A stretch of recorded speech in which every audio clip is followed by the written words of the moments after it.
រន្ធត់ចិត្តណាស់លោកអើយនៅសុកស្រាប់តែហ៊ុនសែននិយាយរឿងមួយនេះហ៊ុនសែនបាននិយាយថាកម្ពុជាកំពុងតែខ្វះកម្លាំងពលកម្មជាច្រើនអញ្ចឹងហើយហ៊ុនសែនសូមអំពាវនាវដល់បងប្អូនពលករពលការិនីដែលបម្រើការងារនៅក្រៅប្រទេសសូមវិលទៅរកប្រទេសកម្ពុជាវិញដើម្បីស្វែងរកឱកាសការងារនៅក្នុងប្រទេសខ្លួនខ្ញុំឮហើយខ្ញុំដាច់ខ្យល់ឡនសូអេមើលបងប្អូនពលករពលការិនីដែលធ្វើការនៅក្រៅប្រទេសតើមានប្រមាណអ្នកដែលចង់ទៅប្រទេសកម្ពុជាវិញដើម្បីស្វែងរកឱកាសការងារណាមើលខ្ញុំសូមមើលតិចមើលបណ្ណាគេចង់ទៅខ្លះព្រោះប្រទេសកម្ពុជាយើងឥឡូវខ្វះកម្លាំងពលកម្មច្រើនណាបងប្អូនណាមើលបងប្អូនពលករយើងដែលនៅក្រៅប្រទេសនេះមើលសូមមើលតិចមើលណាចង់ទៅខ្លះមើលខ្ញុំបើទៅវិញខ្ញុំដាច់ខ្យល់ហើយឡនសូអេតែម្ដងចង់និយាយថារឿងការងារនេះសូមជួយបងប្អូននៅក្នុងស្រុកឲ្យគាត់មានការងារធ្វើទៅមិនចាំមកប្រកាសគៀកូនអ្នកនៅក្រៅប្រទេសទេតាអ្នកក្រៅប្រទេសទៅស្រួលនឹងទៅតាមការងារបងប្អូននៅក្នុងស្រុកទៀតណែអ្នកនៅក្នុងស្រុកអត់ការងារធ្វើច្រើនណាស់ចង់និយាយថារាប់ម៉ឺនរាប់សែនអ្នកដែលអត់មានការងារធ្វើហេតុអីមិនបង្កើតឱកាសការងារឲ្យគាត់ហេតុអីមកគៀងកូនអ្នកនៅក្រៅប្រទេសដែលគេមានប្រាក់ខែគេមានការងារគេសំរុំមុំធ្វើហើយហ្នឹង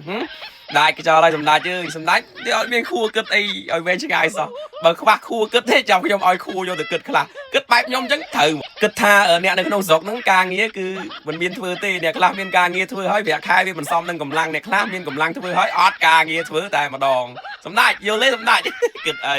សម្ដេចអីនេះយ៉ាប់ដាច់ខ្យល់ហើយគាត់ទៅលឺនេះខ្ញុំដាច់ខ្យល់តាលុsorry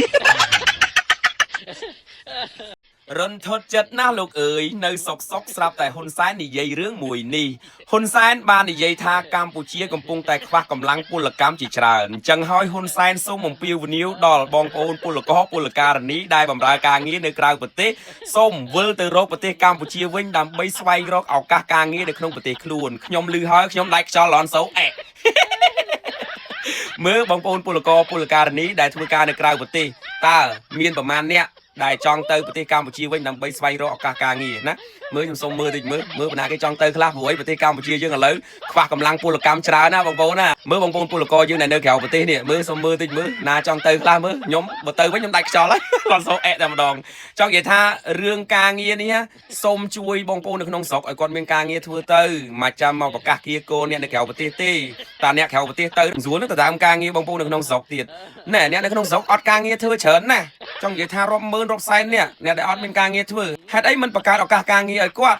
ហេតុអីមកគៀងកូនអ្នកនៅក្រៅប្រទេសដែលគេមានប្រាក់ខែគេមានការងារគេសំរុំមុំធ្វើហើយហ្នឹង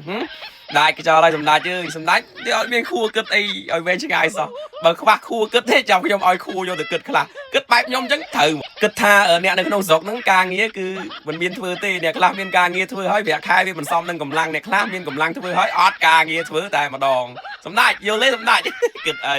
សម្ដេចអីនេះយ៉ាប់ដាច់ខ្យល់ហើយគាត់ទៅលឺនេះខ្ញុំដាច់ខ្យល់តាលុsorry កុំភ្លេចងំគ្នាចាក់ឲ្យបានពេញតន់ចុះថ្លៃ10ថ្ងៃខាងមុខនេះក្រសួងបានបញ្ជាក់ថាទាំងតាំងទាំងម៉ាស៊ូតចុះថ្លៃចំនួន100រៀលboy ជ័យយូអត្រាប្រេងនឹងសាំងនៅកម្ពុជាកំពុងតែចុះថ្លៃសម្បំណាស់បងប្អូនទាំងអស់គ្នា100រៀលយេបងប្អូនប្រជាពលរដ្ឋទាំងអស់គ្នាកុំភ្លេចណាស្ដាពីងស្ដាស្ទែនអីបាទដាក់សាំងដាក់ម៉ាស៊ូតឲ្យពេញដោយសារអីឥឡូវនេះប្រេងឥន្ធនៈនឹងសាំងនៅកម្ពុជាយើងកំពុងតែចុះថ្លៃសម្បំណាស់ជ័យយូ100រៀលយេបាទមួយខែក្រោយឡើង500រៀលបាទដាច់ខ្យល់អេអើយអញអើយ100សោះចុះផ្អើលពេញប្រទេសអាការងារត្រូវចុះផ្សាយអត់ទេនិយាយមែនពូសាព័ត៌មានអត់ប្រយោជន៍ណាស់ក្បាលស្បែកជើងឡើយហុចខ្សែក្បាត់ហើយអញវត្តពីខ្សែក្បាត់មើលណាញ៉ើយខ្នាញ់ណាស់កុំភ្លេចស្ដាពីងស្ដាស្ទែនអីណាដាក់ឲ្យពេញមកសុទ្ធសាំងអីនេះបងប្អូនចុះថ្លៃសម្បើមណាដៃខ្យល់អេតាលុsorry